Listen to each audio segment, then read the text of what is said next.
before the world ended, I had so much hope and so much excitement for the future and really let my imagination run wild on the album artwork and the visuals and how we were going to bring that to life. I am oddly thankful for the time because it has helped me heal and work through, everything I've been going through. And I think if I was rushed into touring after writing this album, I don't know if I would have handled it well. I am thankful for the time I've been given to really work through it and not have the distractions, and not have the fulfillment of tour, and really had to face these things head on. So, tiny silver lining.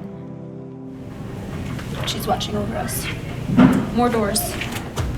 At the beginning of writing SUPERBLOOM, long before the concept of SUPERBLOOM was conceived, I mentally was very unwell and very unraveled, so broken and so terrified to even start writing because I didn't want to face my truth and I didn't want to share it with other people, and it also just felt too big and too painful to even try to put into song.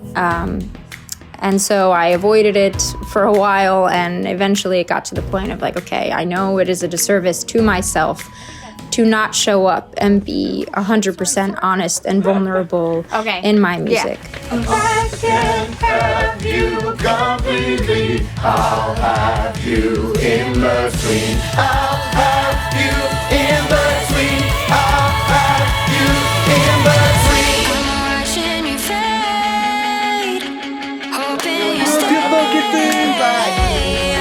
You at the front. Begging you, please don't go away.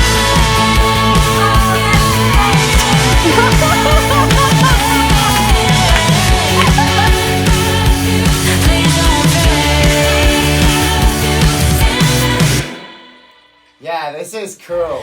Find my way home. Find my way home. It's just a memory. How you get so far from me? I found my way home. In front of the gate! Cookies! Recording for MisterWives takes many different shapes and forms, and there's no one way of doing it. And, that's the fun and beauty of being in a band, is how collaborative it is and how versatile, and it's never boring. And I think the underlying theme, though, between all these different versions of myself was the honesty, the good, the bad, the ugly, the dark, the celebratory. I was really transparent through all of it and celebrated every version of myself.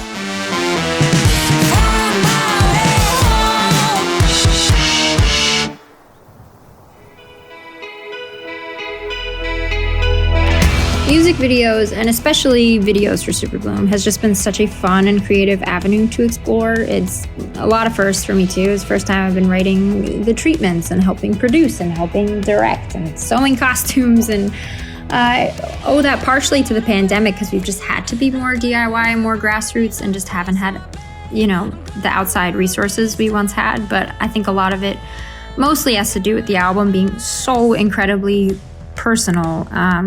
And the album is just really was very visual for me. The second SUPERBLOOM clicked and that motif and that theme hit me, I just ran with it and fell down a rabbit hole of all sorts of references and parallels from Wizard of Oz, and it just took on a whole world of its own and was very much in tandem with the music. So getting to bring all these visuals to life with our small but mighty team was such a fun part of being in lockdown. Honestly, that was the only outlet I had of creativity for a while.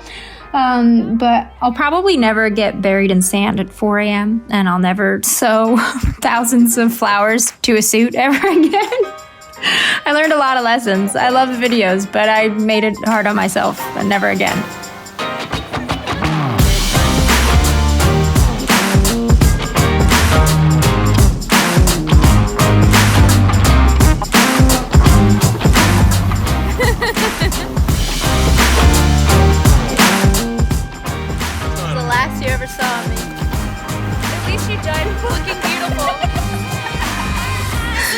I love you, Mom.